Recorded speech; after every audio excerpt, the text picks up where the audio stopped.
Hello, everybody, and welcome to episode number 38 of the World of Sports podcast.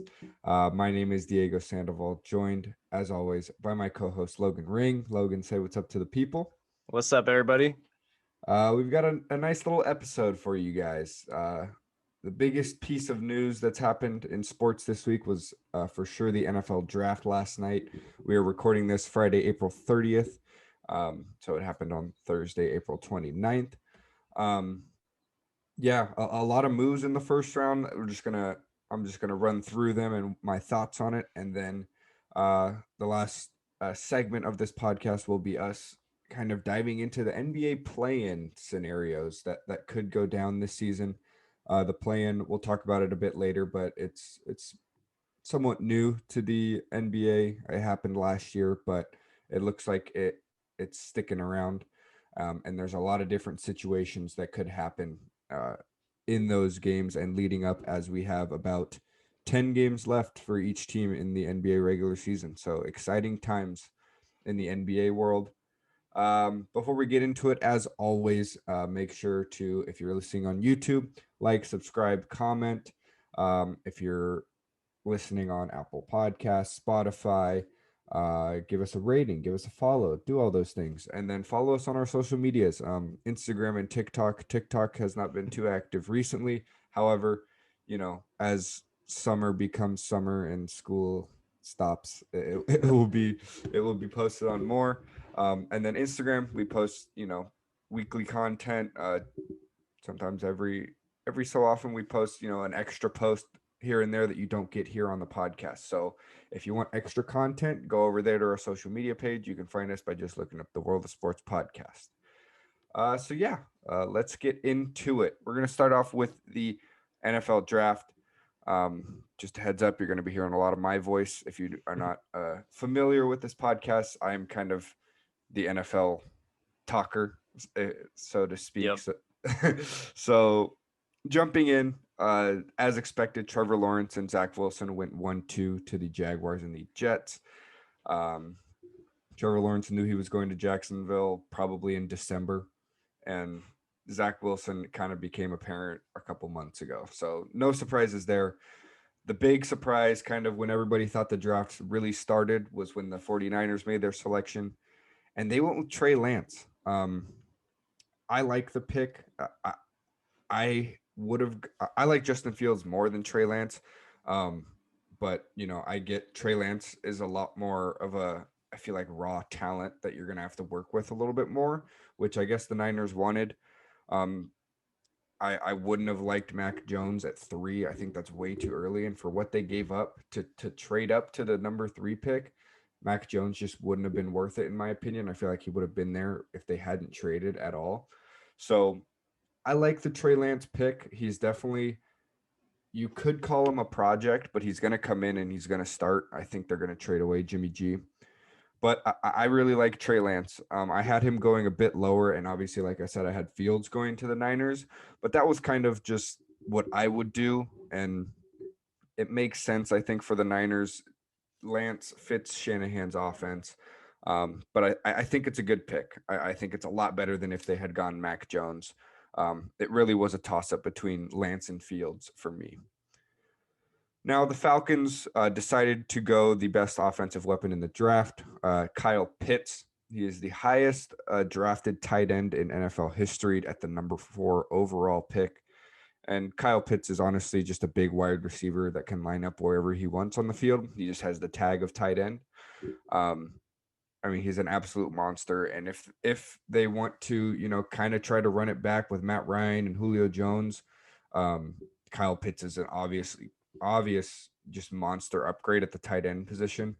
So you look at what Matt Ryan has next year: Julio, Calvin Ridley, Kyle Pitts. That's going to be a great core for him as he kind of nears the end of his career. At 5, the Bengals went with Jamar Chase, the flashy pick. I think it's a stupid decision. Yes, I know Jamar Chase and Joe Burrow were teammates at LSU and they have that connection, but I mean, ask Joe Burrow's ACL. He needs protection. Like That team is going to give up a lot of sacks again. That was their main problem last year. And I mean, we saw it. Joe Burrow got beat up. And one of the best offensive line prospects we've ever seen in like recent history was still on the board with them, and Penny Sewell, whatever it is. Um, and they went Jamar Chase, which I mean, like I said, it's the flashy pick, but if you're going straight on team needs and the smart pick, they should have gone Penny. I'm not a fan of what the Bengals did with their 5 pick. At 6, the Dolphins also went receiver. That was kind of as predicted, but they did go Jalen Waddle over Devontae Smith. Um, Alabama teammates. You really can't go wrong with either of them. They're both studs. Jalen Waddle's much more of a kind of speed guy. He's getting a lot of Tyreek Hill comparisons. And that kind of gives me flashbacks because I am a Raider fan and we took Henry Ruggs last year over guys like CeeDee Lamb and Justin Jefferson, who, were in the running for Offensive Rookie of the Year. But I mean, that being said, when you can go out and get a speed guy, speed is at a premium in the NFL. It's especially at the wide receiver position. There's a lot of, corners who just simply can't keep up with guys like Waddle or Tyreek Hill or even Henry Ruggs. He just didn't get many looks last year. So the Waddle pick is fine. I like Devontae Smith a bit more. It's definitely close. Devontae Smith, obviously the Heisman winner last year. Man's just an absolute stud. He's not tall enough, but I mean, come on, dude. The guy was one of the greatest college wide receivers of all time last season. Moving on, I think the Lions possibly made the best pick of the draft in getting Penei Sewell at the 7 pick. That's a great value pick for a guy who can come right in and be a Pro Bowl level or all pro level offensive tackle. And it speaks good to Jared Goff. Jared Goff loves that pick coming into a new team, and they automatically give him just a stud tackle to protect his blind side. He's got to love that. Although I don't think the Lions are, necessarily contending anytime soon. He's a great piece for that line for the future.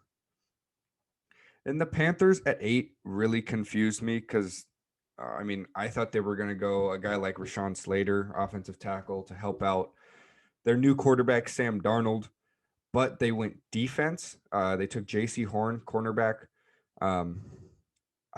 J.C. Horn is good, but I just think that doesn't fit their needs. They needed a guy to shore up that offensive line. They have the weapons on offense. Sam Darnold is going to come in and, who knows what we're going to get from Sam Darnold next year. But the offensive line pick made so much more sense to me, and I'm not really sure why they went defense. But, I don't know what's going on in the front offices, but they went defense, as did the next team, which is one of the shockers of the draft, in my opinion. Everyone had the Broncos going quarterback.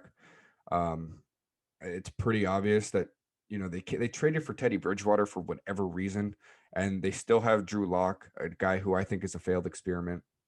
So everyone's thinking, oh, they get the quarterback that falls to them. So at this point, it's probably Fields or Mac Jones, depending on what they want. But they go Patrick Surtain, which is just, I think he's arguably the best cornerback in the draft, but they already have one of the better defensive back units in the NFL. So it really just made no sense to me for them to go Surtain instead of a quarterback like Fields. So yeah, I guess we're gonna see a Teddy Bridgewater Drew Lock competition come training camp, which okay, that's kind of gross, but it is what it is. I guess just go out and get defense. The next pick I really liked. The Eagles traded up to get Devontae Smith. Devontae Smith is my second best receiver in this draft. Like I said, I have him barely over Jalen Waddle. And to get him at 10, they had to trade up 2 picks, I believe, to go get him. But I think that's a great pick for the Eagles. Jalen Hurts, Devontae Smith, again, teammates in college. 3 different teammates, quarterback, wide receiver duos that were, duos in college, went to the same team in this draft. Because Jamar and Joe on the Bengals, Jalen Waddle and Tua on the Dolphins, and Devontae Smith and Jalen Hurts on the Eagles. So that's pretty dope. I mean, We'll see. Obviously, there's chemistry there, but it's the NFL. It's a different game. But I really like the Devontae Smith pick by the Eagles. I think it's an immediate boost to that wide receiver core that was very much lacking last year. Um, so yeah, I like the Devontae Smith of the Eagles. And now, in my opinion, the best move of the draft made is that the Chicago Bears traded up to go get Justin Fields. I will keep saying it until he's a bust. I think Justin Fields is going to be a very good quarterback in the NFL. I like his dual threat capability, and he's got a hell of an arm. And I think the Bears going out and getting him was a great move. It's really a slap in the face to Andy Dalton, which, by the way, they told him he was going to be the quarterback one, like when they signed him. And they went out and did this. And then they said after the draft that Andy Dalton's still the quarterback one, which a lot of people have trouble, you know, actually believing. Uh, as do I. I think if they play Andy Dalton to start the season, that's stupid. Um, but I really like Justin Fields to the Bears. I think it's a great fit, and it obviously fits a need. Andy Dalton isn't going to be the guy for the Bears, so getting Justin Fields, um, they gave Allen Robinson, a guy that I really like, a receiver on the Bears, a quarterback for the first time in his career. So that's going to be fun to watch. Um, Fields to the Bears is a great pick. Micah Parsons went to the Cowboys. In my opinion, the best linebacker. There's an argument for the best defensive player in the draft. I think it's a great pick for the Cowboys. I think they really wanted to go secondary, but once J.C. Horn and Surtain were taken, they traded down and said, "Oh, we can probably get Parsons later," and they got him at 12. The Chargers made a great pick at 13. They got Rashawn Slater, second best offensive lineman in the draft, just getting protection for Justin Herbert. That was their main problem last year. Herbert was throwing on the run way too much, throwing under pressure way too much. So I really like the Rashawn Slater pick to the Chargers. And the Jets had another pick after getting Trevor Lawrence. They went with Elijah Vera Tucker, the third best offensive lineman in the draft, in my opinion. Again, to help out Trevor Lawrence. That's really when teams go out and get offensive linemen in the draft. It's either to help their quarterback or help their running game. And for those two picks, Slater and Tucker, it's obviously for their passing game and for their young quarterbacks. And the last pick we're going to talk about is that at 15, Billy Belichick did not have to trade up to get his guy, Mac Jones, little Mac Jones, even though he's not very little. There's a picture that came out where he's just like kind of fat, but Bill Belichick likes those guys, I guess. He got his stay in the pocket, boring quarterback, in my opinion. um, but I mean, who knows? It's Bill Belichick. He did it with Tom Brady. He's done it before. He could figure something out with this guy. I'm not the biggest Mac Jones guy because, like I said, I think he's boring, and maybe that's just me not enjoying like to watch him as much as like a guy like Justin Fields or Trey Lance. But Bill Belichick got his guy. I'm pretty surprised he was able to fall to him at 15. I figured another team might try to trade up, but Patriots worked their magic and got their guy. I mean, he could have gone as high as 3, but he went as low as 15. Um, so yeah, those are the top 15 picks in the NFL draft, and just what I thought. In terms of those picks, obviously the Jags and Jets got their guys. I think the best value pick is Penei Sewell at the Lions, but I think the two best moves are between what the Eagles and Bears did, trading up to go get Devontae Smith and Justin Fields. So, you know, pretty eventful draft, great draft, and then obviously we've got 2 more days, round 2 and round 3. Um, there's a couple other good guys on the board still, guys like Kyle Trask, quarterback from Florida, but not much. Obviously, the main guys are taken. So that's the NFL draft, top 15. Basically, my recap, my thoughts.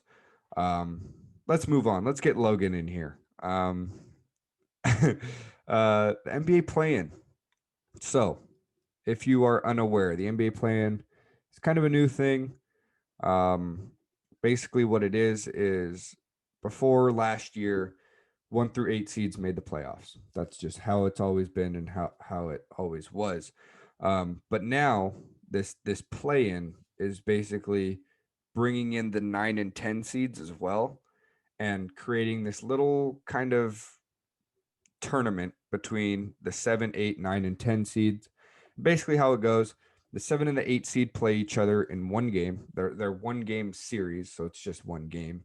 But 7 and 8 seed play each other. The winner gets the 7 seed. That's boom. And then the 9 and 10 seeds play each other. If whoever loses is done. And then whoever wins plays the loser of the 7 8 seed game. And the winner of that gets the 8 seed. So it may sound confusing, but it's really not. It's just a couple games that need to be played to figure out who makes the playoffs. It was made last year just because it was a weird season and the people liked it. I like it because there's some teams that they're like half a game out and it's like, oh, they don't even get a chance to like play one of the playoff teams. So I think it's a good idea for the NBA. I like it. Yeah, there's definitely two sides of it because the 7-8 seed, they can argue like, oh, we made this, like we worked really hard in the regular season to get here, and we can just lose 2 games and be out of the playoffs. So I get both sides, but also like if you're really that good, I think you should be able to win those games if you're really the team that should be there. So yeah, I really like the system, and I think it's going to be really fun to watch this year. I feel like if it goes well, then they can continue it. If it doesn't, then I feel like this might kind of be a failed experiment. But it was a shortened season, so I understand why they did it. It's 10 games less than the normal season, and a lot can change in just 10 games. But there's just 10 games left right now, so we're gonna see what could happen, I guess, at this point. Yeah. Um, just as of right now in the East, uh, the Heat hold the 7 seed, the Hornets are at 8, the Pacers are at 9, and the Wizards are at 10. So if the season ended today, those would be the teams in the play-in tournament. The Celtics are the 6 seed. That they could fall, um, obviously depending on the next 10 games. And the Hawks are the 5 seed. Those two teams are very close. Um, in terms of 11, 12, the Bulls are 2 games back, and the Raptors Yeah. are 2.5 games back. I don't know with the way, especially the Wizards are playing right now. Um, I don't think either of those teams make it in. But I wanted to start off talking about the East um, with the Washington Wizards because Russell Westbrook, I'm tired of it. I'm tired of it. Russell Westbrook is the most overhated player in the NBA, and he is going to go down as one of the greatest point guards of all time. And I think he already is if he retires, to be completely honest. He is doing stuff nobody's ever seen, and people aren't appreciating his greatness enough. The man Yeah. is averaging triple doubles for like 4 straight seasons. He's averaged a triple double since 2015. That's ridiculous. It's ridiculous. Like, when are people? I don't know how this narrative started. I guess it was when since he's just been like, going to like he went to the Rockets, now he's on the Wizards. But the narrative really needs to stop that he's like a bad guy. Like, Yeah. he's so good and he's always there for his team, putting up the numbers. And whatever the argument has always been there that he pads his stats, but he's doing what he needs to do, if we're being completely honest, on the teams that he's been on.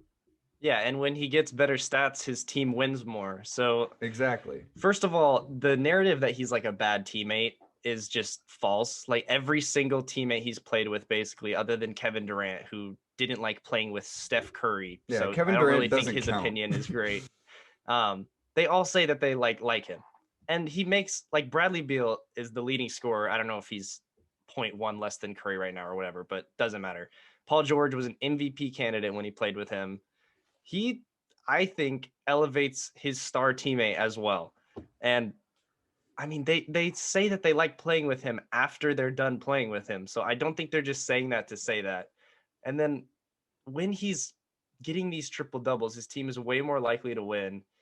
And I think if you're just hating on what he's doing, I think you're just missing out. Like it's the same thing Absolutely. with a guy like LeBron. Like when he retires, everybody's going to be like, "Wow, I really like I miss watching him play." Mm-hmm. Same thing with like Kobe or something like that.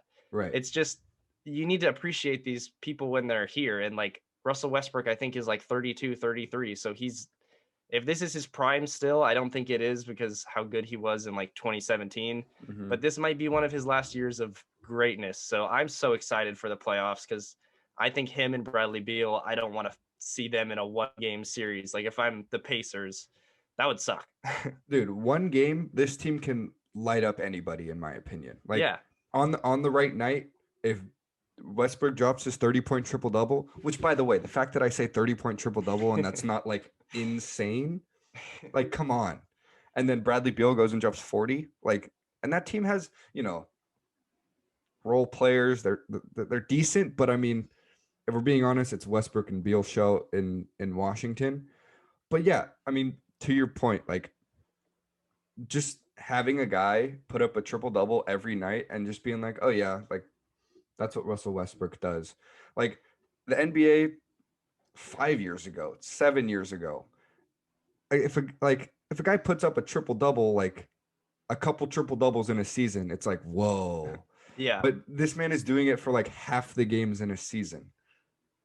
He broke the Wizards record of triple doubles for any player in like 2 months. Like, if normal people can do this, they would. Like, there's a reason why he's one of the only people who, I mean, he is the only person who's been able to do this. Yeah.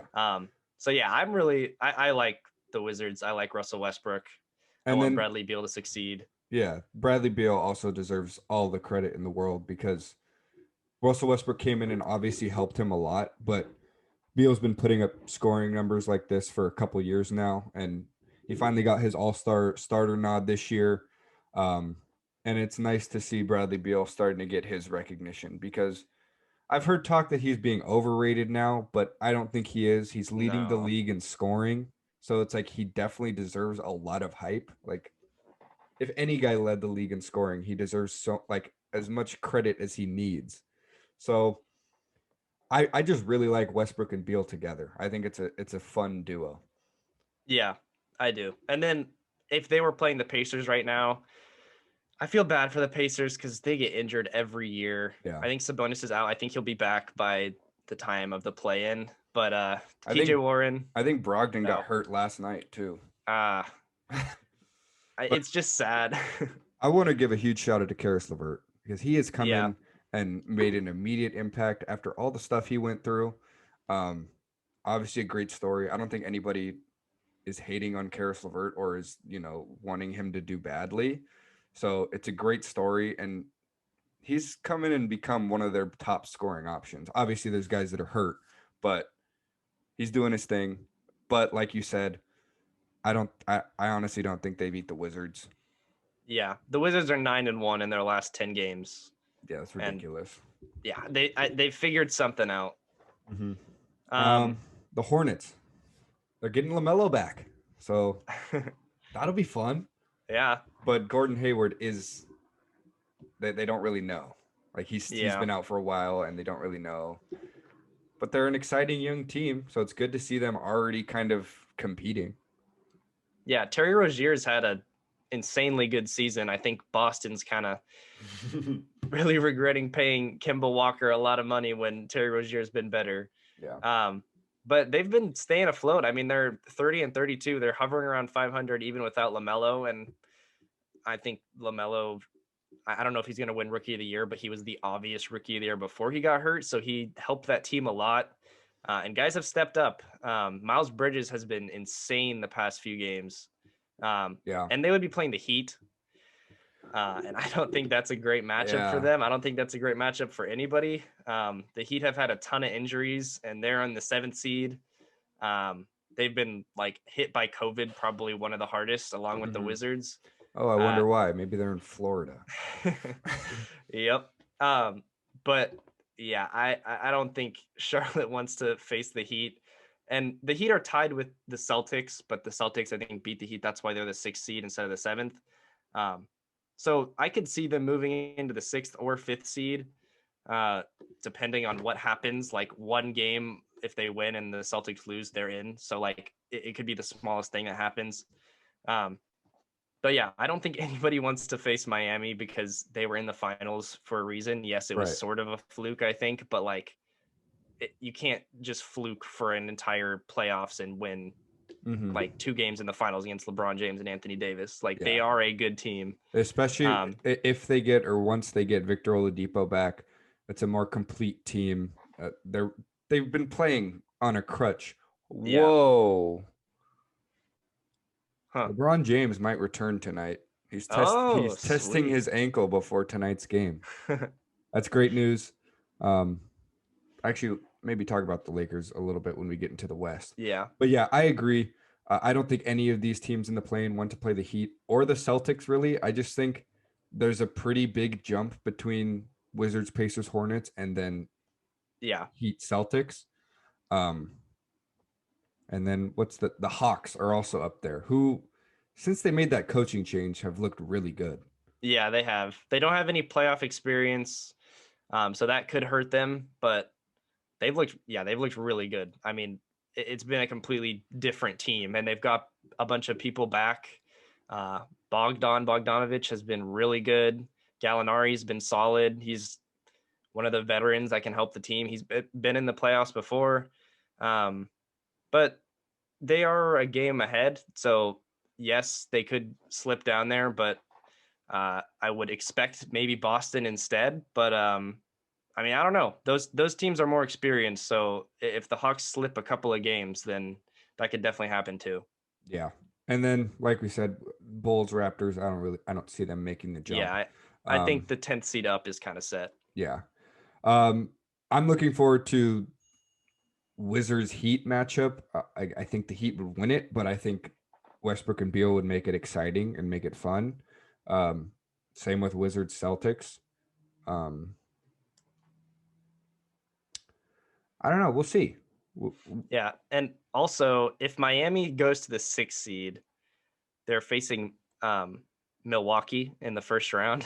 So that could be a Oh, really great series, and Giannis could either get exposed again, or hopefully, I'm a Giannis fan, so I really hope he kind of shows that you know what would be he awesome? can do this, huh? Wizards get the 8 seed, and it's That I KD would love that. Westbrook. I would love That'd that. be because, dude, with the way the Wizards offense is playing and the way the Nets defense is garbage. I mean, I'm not saying they would beat them, but I'm saying It would be really it would fun. really be a really fun series. So that's right now, like I said, Heat, Hornets, Pacers, Wizards. If I had to guess if that's what it was, I'd go Heat, Wizards, get 7-8. Yep. Um, just based on how hot the Wizards have been and how I think the Heat are just a level above all of those other teams. Um, you agree, I assume. Yeah. Yeah. So yeah, but again, 10 games, a lot can happen. Especially these teams are separated by max 3 games. So yeah, it'll be fun.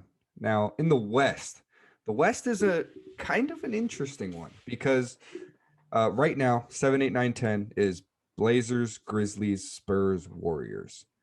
The Pelicans are at 11, 3 games back. I don't.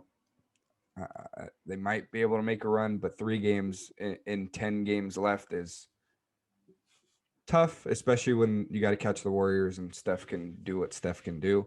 Yeah. Dallas is the 6 seed, and the Lakers are the 5 seed. Um, we'll start out with the Lakers. We just heard LeBron might be coming back, and the Lakers have been slipping. Obviously, I think it's kind of. I mean, getting Anthony Davis back it helps, but there's nothing like getting LeBron James back. Yeah. His impact is just insanely massive, and we're seeing that obviously. I don't think the Lakers fall into the play-in, especially with LeBron coming back in the next few games. It looks like I don't think LeBron will let that happen. Um, but yeah, I, I'm confident in the Lakers not slipping that far. Yeah, especially if LeBron comes back. I think the Lakers are under 500 when he's gone, but like only like 2 or 3 games Right. under. And they have like the third best defense and like Without the yeah, worst offense they without were him. like the third best defense without LeBron and Anthony Davis, Yeah. which is So insane. I think the best defensive team in the league. Yeah. And offensively, like LeBron led teams. They need him there to like fully run. Like that's why they build around him, is because he's like the engine or whatever they call Mm-hmm. it. Yeah. He's the guy. Like yeah, he is the guy, and it's pretty obvious when he's gone from his teams. Like they're missing that guy. And like Anthony Davis back, like, yes, he's going to be great. But like he was in New Orleans for a long time. And I mean, he succeeded into like getting to the playoffs, but like nothing could really get done. And Exactly. but Anthony Davis will bring scoring and defense, but he's not going to bring the playmaking that LeBron does. And we've yeah, seen time and time again that that trait is so valuable. Uh, Example, Chris Paul, you know? yeah, the Lakers are missing a LeBron James, and LeBron James is coming back. So I don't think that the Lakers are the same like powerhouse. Like I don't know if they are the very, very favorites. If they didn't win the championship last year, I think people would be a little bit more skeptical on them. Um, but I do still think with LeBron James, you cannot just count a guy out Right. like from just completely taking over the playoffs. So, and yeah, I don't think he wants to play in the play-in. So Mm-hmm. he'll get back and then hopefully lead the team. But Dallas, Right. I They're mean, they're one above the Blazers, one game above. So that's close. yeah, I think the 10 seed up for both conferences is kind of set. I don't think Yeah. New Orleans is going to make a push above like Golden State. But yeah, Dallas could definitely fall. They have had some internal problems. Like I don't think Luka and Kristaps really get along. I've seen some reports on that. They don't really Um, work together, I feel like. it's a really weird duo. I feel like Kristaps believes he's like a number one guy, um, and he's definitely not with Luka Doncic on his team. He also doesn't really play like a true big. And I feel He's like not he's not a center at all, but and I he's feel like Luca 7 needs 3. that. We like guys like Luca need a big to kind of help him out because Luca will do all the scoring he can. He'll put up triple doubles, but if you don't have a someone to kind of offset that, it's going to Yeah, be tough. Kristaps likes shooting mid range and threes and then posting up. He doesn't really like driving to the rim as much as I think he should. But that's, I guess, not his game. But also, I feel like that's what he can get the most out of him when he's playing along Luka.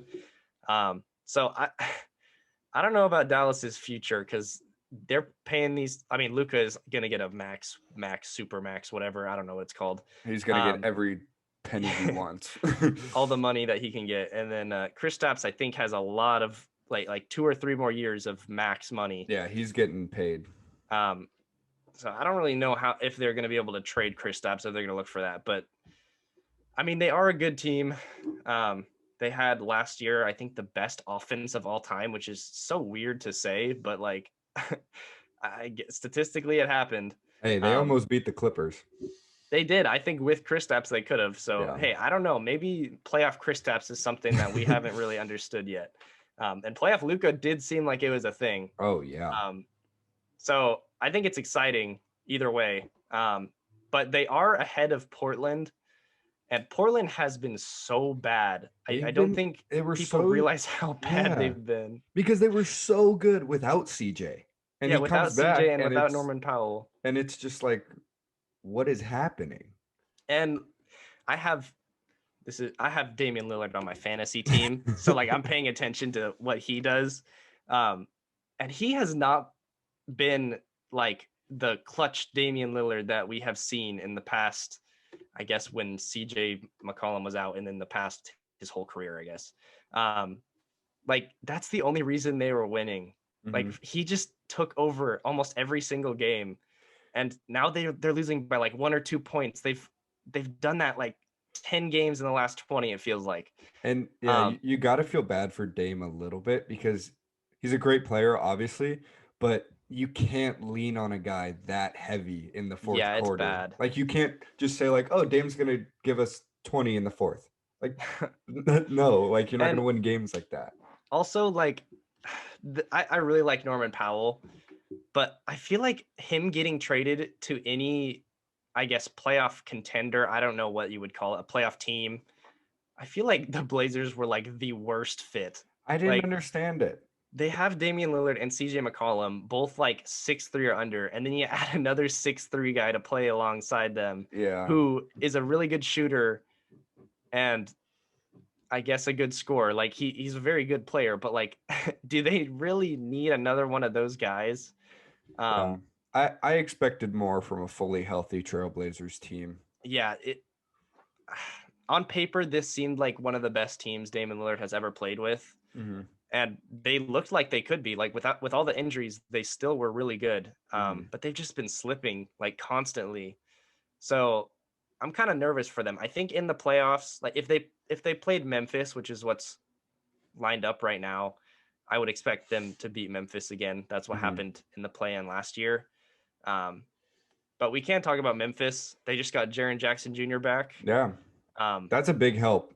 I he's a think it's. really, really good player. I mean, he hasn't played much in his career. Yeah, He's I been know. so hurt, and I don't think people understand like how big of an impact that will be, because, I mean, the Grizzlies are 31-30. The Spurs are also 31-30, so that those could flip flop at any time. But um, they've really just it's been John Morant and Jonas Valanciunas really like kind of taking most of their Yeah, shots. shout out Valanciunas. He's been He's been balling. balling.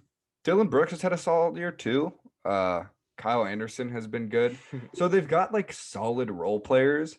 It's just I think what it is with the Grizzlies is their stars aren't necessarily like at the next level Yeah, quite yet. Like they're not there yet. I think definitely Ja can get there.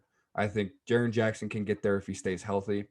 And Valanciunas is one of the more underrated big men in the league. He puts up he's one of the guys that can put up 20 points, 20 rebounds just because why not? um but yeah, I don't think they win a playoff series against any team in the playoffs this year. They could go off and win a game. Any, with this format, any team can go off and win Yeah, one game. So it's really tough to kind of predict what's going to happen. Um, but I think we're definitely going to see in the next 10 games what Jackson Jr. truly brings as he gets like his full minutes back. yeah, he's such a valuable big. Like he can stretch the floor. He shoots the three really well. I think he played like 18 minutes one of his first games back and got like 4 blocks. Like he's really good Mm-hmm. defensively, and I think he fits really well with Ja too. Mm-hmm. So I'm excited about the future. I guess this is like a duo to build around. Yeah. And then, like you said, they got a ton of role players. So yeah, team of the future. But right now, I think they're missing some Yeah. experience, which will come in the next few years. He's for sure a perfect fit because you look at Yeah, Valanciunas rebounding big, Ja, slashing point guard. He's not the best shooter in terms of like 3-point and whatever. So Jaren Jackson Jr. being able to stretch the floor and giving them another shooting option because in the past couple years, if teams don't have a point guard who can really shoot the three, it's been easy to kind of hone in on that. But if you add a big man that can shoot the three, it adds a whole nother level to the team. yeah, and I think Ja will work on his three a lot. I don't know if he's ever going to be a great 3-point shooter, but like I think he's going to be better than 28% or whatever he is now. Mm-hmm. So eventually, I don't think you're going to be able to leave him wide open. Yeah. But yeah, he's got a few years to go. The number 9 and 10 would be the Spurs and the Warriors.